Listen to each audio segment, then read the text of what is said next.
Today I have a bamboo end table. So this is great for next to your couch, your bed, but it also would work nice in a bathroom because of the bamboo wood. It is water resistant. So say you get a spill, it's not going to damage it right away. It'll beat up, so it'll be easy to wipe clean.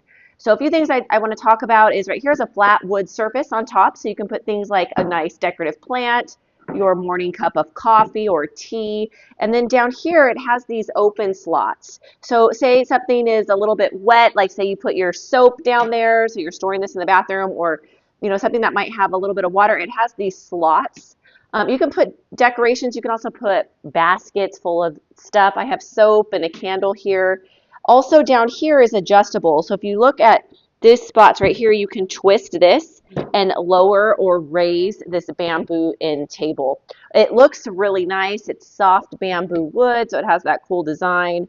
Great for a bathroom, bedroom, living room, just anywhere where you might need a side table. I do want to point out what the bottom looks like. So these you can easily twist like this, so you can raise it up a little bit. I know sometimes it's nice to have it higher or even lower, depending on what you are using the table for. So see that? That gives us about a 1/2 inch.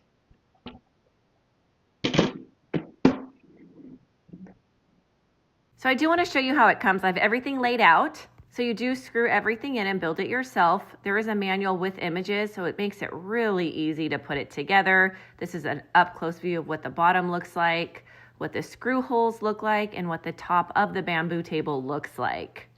This is the poles that attach the top to the bottom. You can see me screwing it in. It goes in really easy and nice. It has the pre-drilled holes and the screws attached to the legs.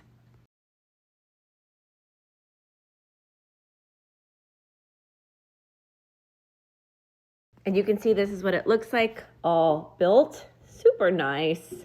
Close-up view of the wood, the legs, the top part of the table, and just the overall build.